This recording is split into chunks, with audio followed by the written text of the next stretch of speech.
Brothers లో ఆషాఢం KG sale మళ్ళీ మొదలైంది. మరెన్నో క్రేజీ ఆఫర్స్ ఖైదీ చేయండి ఆర్ఎస్ బ్రదర్స్.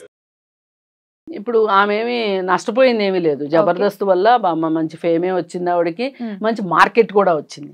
సార్ సినిమాలు వచ్చాయి, సినిమాలను తలదన్నిన షోలు వచ్చినాయి. ఒక షోలో అయితే ఏకంగా ఆవిడ శేఖర్ మాస్టర్తో కలిసి ఆయన బ్లేజర్ ఇప్పితే ఈవిడ కూడా బ్లేజర్ ఇప్పి, అలాగే పిల్లలు చూసే షోలు ఇవి ఇళ్లలో. అయితే ఆమె వేసుకున్న డ్రెస్సు చాలా అర్ధనగ్నంగా, చాలా అంటే చాలా హాట్ డ్రెస్సులు వేసుకొని ఆ షోలు చేసింది. మరి నేను ఇలా ఉండటం మా వారికి ఇష్టం. వెళ్ళి సీషోర్లో వాళ్ళ హస్బెండ్, ఆవిడ వాళ్ళ ప్రైవేటు సీన్లను కూడా ఆవిడ ఓపెన్గా పెట్టింది. ఇదంతా ఎందుకు పెడుతున్నారు సోషల్ మీడియాలో? సింపుల్గా ఫేమ్ కోసం. ఒక ప్రత్యేకంగా ఆమె ఒకటి ఉంది, ఛానల్ ఉంది, దాన్ని ఫాలో అవుతున్నారు లక్షల మంది, లైకులు కొడుతున్నారు, డబ్బులు వస్తాయి, ఏం ఫేమ్ అవుతుంది. పైగా ఏంటి, ఇండైరెక్ట్ గా ఒక మెసేజ్ ఏమిస్తారంటే వీళ్ళు మేము ఏ పాత్రకైనా మేము సిద్ధంగా ఉన్నాము అని వాళ్ళ సంసిద్ధతని తెలియజేస్తారు. అంటే ఇప్పుడు మామూలుగా ఒకప్పుడు ఆడిషన్స్కి వచ్చిన తర్వాత కమిట్మెంట్ అడిగేవాడు. అయితే ఇప్పుడు ఏం నడుస్తుంది అంటే అప్లికేషన్ పెట్టేటప్పుడే వెనకమాల మేము ఏ కమిట్మెంట్కైనా రెడీ అని రాసిచ్చే వాళ్ళు కూడా వస్తున్నారు. అంటే నేను రాసిచ్చిన వాళ్ళని తప్పనట్లేదండి. ఇలా ఉంటేనే, మీరు ఇలా ఉంటేనే మీకు ఛాన్సులు ఉంటాయి అని వాళ్ళు ఎవరైతే చెప్పకనే చెప్తున్నారు. ఇదంతా ఈ సినిమా ఇండస్ట్రీ కావచ్చు, సోషల్ మీడియా కావచ్చు, ఏదైనా సరే మొత్తం టీవీ ఇండస్ట్రీ కావచ్చు, సినిమా ఇండస్ట్రీ కావచ్చు, మొత్తం మేల్ డామినేటెడ్గా ఉంది. అక్కడ నిర్మాతలందరూ మగవాళ్ళు. వాళ్ళ దాహానికి వీళ్ళు బలి కావాల్సిందే. కమిట్మెంట్ల పేరుతోటి, లేకపోతే ఇంకోటి వేషాలని, ఆడిషన్స్లో దోపిడీ, తర్వాత వేషం కోసం దోపిడీ, మళ్ళీ ఆ తర్వాత రెమ్యూనరేషన్ డిసైడ్ చేసే దగ్గర దోపిడీ, మళ్ళీ అవకాశం ఇవ్వడానికి దోపిడీ, ఇలా ఇన్ని రకాలుగా మహిళల్ని దోపిడీ చేస్తున్నారు.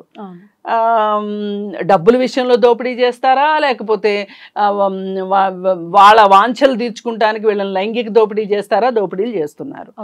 చేస్తున్నప్పుడు దానికి వీళ్ళు కూడా తప్పనిసరి పరిస్థితుల్లో ఈ మార్కెట్ ఇలా ఉన్నప్పుడు, ఇప్పుడు రోమ్లో ఉన్నప్పుడు రోమన్లా బిహేవ్ చెయ్యి అంటారు కదా, అట్లా వీళ్ళు కూడా అట్లా తయారవుతున్నారు. అందుకే నేను ఎప్పుడు ఇట్లాంటి విషయాలు వచ్చినప్పుడు మాట్లాడేది ఏంటి అంటే, అసలు కాస్టింగ్ కౌచ్ అనేది సినిమా ఇండస్ట్రీలో ఉంది, సోషల్ మీడియాలో ఉంది, అలాగే ఇక్కడ కూడా ఉంది, బుల్లితెరలో కూడా ఉంది. ఇవి ఉన్నప్పుడు దీన్ని ఉంది అని అందరికీ తెలుసు, అందరూ చెప్తారు. బొంగట్లో తింటా ఎంట్రుకలు ఏరుకోవడం ఏంటి అంటారు. కానీ వద్దు అని కానీ దీన్ని కనీసం తగ్గించడానికైనా కానీ ఎవ్వరూ ప్రయత్నం చేయరు. ఎవరైనా ప్రయత్నం చేస్తే వాళ్ళకి ఏవో తాటాకులు కట్టి పక్కకు పంపిస్తారు. ఇప్పుడు ఈ జబర్దస్త్ విషయానికి వస్తే, ఇది అంటే అనసూయని విడిగా చూడడము, జబర్దస్త్ షోని విడిగా చూడడము, ఇండస్ట్రీ మొత్తాన్ని విడిగా చూడాలని లేదు నాకు. ఇవన్నీ ఒకే దారంలో పూసలు, ఇవన్నీ ఒకే దారానికి గుచ్చిన పూసలు ఇవన్నీ. అయితే హైపర్ ఆదికి కళ్ళెం వేయాల్సిన అవసరం ఉందా లేదా అనేది ఎవరు ఆలోచించాలి? ఫస్ట్గా మేనేజ్మెంట్ ఆలోచించాలి. మేనేజ్మెంట్కి చెవులు కళ్ళు ఏమి పని చేయట్లేదా? నోరు పని చేయట్లేదా? మీరు చూస్తున్నారు, వింటున్నారు, వేరే వాళ్ళని మాట్లాడనిస్తున్నారు, ఇలానే మాట్లాడండి అని స్క్రిప్ట్ ఇస్తున్నారు, డబుల్ మీనింగ్ డైలాగులు. అసలు మగవాళ్ళకి చీరలు కట్టి ట్రాన్స్జెండర్ వేషాలు వేసి చేయాల్సిన అవసరం ఏంటండి? పాపం ట్రాన్స్జెండర్లు ఎంతో బాధపడుతున్నారు ఈ విషయంలో. ఈ విషయం గురించి మాలాంటి వాళ్ళు ఎంత ఫైట్ చేసినా సరే జబర్దస్త్ని మట్టుకు ఆపలేకపోయాం. ఇప్పుడు మళ్ళీ ఏదో ఒక కొత్త వేషం వేసుకుని రావాలనే ఉద్దేశంలోనే జబర్దస్త్ ఉంది అనేది అర్థమవుతుంది.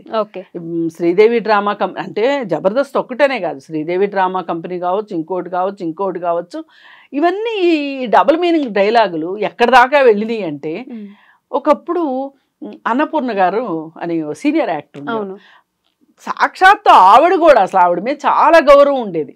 ఆవిడ కూడా డబుల్ మీనింగ్ డైలాగులు మాట్లాడాల్సిన స్క్రిప్ట్ ఇచ్చి ఆ స్క్రిప్ట్ ప్రకారం చదవాలి. ఇట్లా చదివితేనే ఉంటుంది వేషం. వీళ్ళకేమో ఒకసారి రంగు వేసుకున్న తర్వాత ఇంక వీళ్ళు రంగు వేసుకోకుండా ఉండలేరు. కరెక్ట్. అది ఒక పిచ్చిలాగా అయిపోతుంది వాళ్ళకి. సరే ఏదో ఒకటి వెయ్యాలి, అవసరం ఉన్నా లేకపోయినా అసలు మార్కెట్లో ఉండాలి, ఉంటేనే కదా మనం నలుగురికి మనం మార్కెట్లో ఉన్నామనేది తెలుస్తుంది. అంటే వేషాల కోసం. ఇప్పుడు డబుల్ మీనింగ్ డైలాగులు ఒక్క ఈవిడనే హర్ట్ చేసినాయి అనే దానికన్నా మీ మీద ఎవరో వేస్తేనే మీకు అంత హర్టింగ్గా ఉంటే మీరు ఇంకెవరి మీదో వేస్తారు, ఇవన్నీ ప్రేక్షకులు వింటారు. అసలు ఈ షోనే అంత దరిద్రంగా ఉంది, ఈ షోనే కరెక్ట్ కాదు అని చెప్పి మీరు ఎడంకాలతో తన్ని వెళ్తే బాగుండేది. కానీ మీరు అలా చేయలేదు. వెళ్ళారు, బయటికి వెళ్ళారు, బయటికి వెళ్ళి మీకు నచ్చినట్టు చేశారు.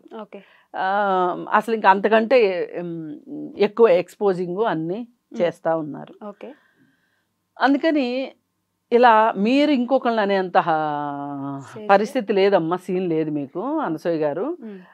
అందుకని ఇవన్నీ కాసేపు పక్కన పెట్టి కాశీ మజిలీ కథలన్నీ పక్కన పెట్టేసేసి ఏదో ఇక్కడ అందరూ బాగాలేదు, నేను ఒక్కదాన్నే ఐఆమ్ పర్ఫెక్ట్ అన్నట్లు లేదు. కానీ మరి ఈ పరిస్థితులు మారాలా వద్దా?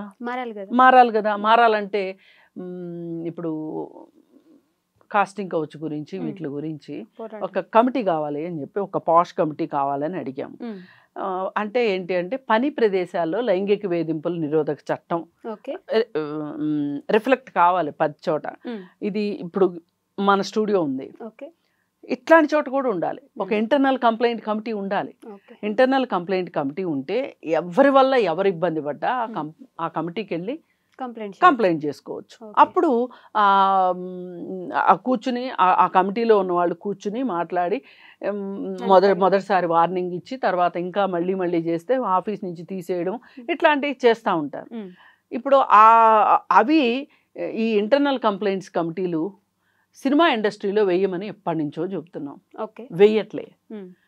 అదేమంటే మేమంతా ఒక రూఫ్ కింద పనిచేయం కదా అంటే, ఒక సినిమా మొదలయ్యి సినిమా ఎండ్ అయ్యే వరకు, ఒక షో మొదలయ్యి ఒక షో ఎండ్ అయ్యే వరకు అదే మనుషులు పనిచేస్తూ ఉంటారు కదా. అలాంటప్పుడు వేయడానికి ఏంటి బాధ మీకు? లాస్ట్ టైం ఇట్లా ప్రోగ్రాంలో మాట్లాడుతూ లేదు ఎందుకు ఉన్నారు డబుల్ మీనింగ్ డైలాగులు వేసిన ఎందుకు ఉన్నారంటే కొన్ని కమిట్మెంట్స్ ఇచ్చాక తప్పదు కదా అన్నట్టు ఒక చిన్న హింట్ ఇచ్చి వదిలేసారు. అవును, కొన్ని కమిట్మెంట్స్ అంటే దాని ఉద్దేశం ఏంటంటే ఒక కాంట్రాక్ట్ ఇస్తారు వాళ్ళు, దాని మీద సైన్ చేస్తారు. ఈ కాంట్రాక్ట్ ఇన్ని రోజులు అని చెప్పి పెట్టుకుంటారు. ఈ ఇన్ని రోజులు ఇన్ని డబ్బులు వస్తాయి కాబట్టి వాళ్ళు కొన్ని కమిట్మెంట్స్ పెట్టుకుంటారు. ఇప్పుడు ఇల్లు కొనుక్కుందామనో లేకపోతే ఒక కార్కి ఈఎంఐగా పెట్టుకోనో లేకపోతే ఇంకోటో పనిచేసేవాడికి వాడికి వచ్చే డబ్బుల్ని ఎలా వాడుకోవాలనేది వాడి ఇష్టం, పెట్టుకుంటాడు, తప్పేమీ లేదు. అది అనసూయ అయినా పెట్టుకోవచ్చు, మీరైనా పెట్టుకోవచ్చు, నేనైనా పెట్టుకోవచ్చు. కానీ నేనేమంటానంటే పని ప్రదేశాల్లో వాతావరణం ఆరోగ్యకరంగా ఉండాలా లేదా, గౌరవంగా ఉండాలా లేదా, ఉండాలి.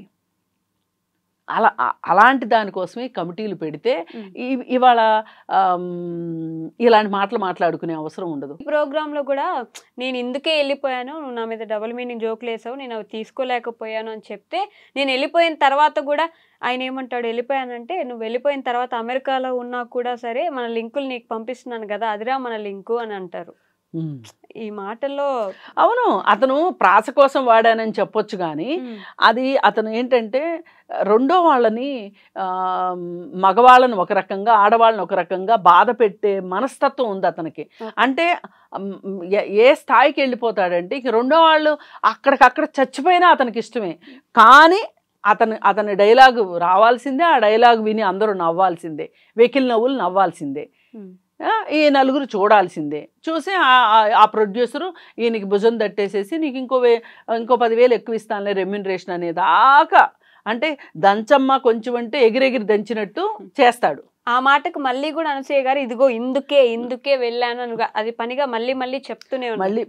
అందుకే ఇవన్నీ ఒకే తాను గుడ్డలు, అనసూయ కావచ్చు, హైపరాది కావచ్చు. కాకపోతే ఇక్కడ బాధితురాలిని నేను అని అనసూయ చెప్పుకుంటుంది, ఆదియే కారణం అని చెప్తుంది. దాన్ని కూడా మనం ఆలోచించాల్సింది, ఆ విషయం గురించి కూడా.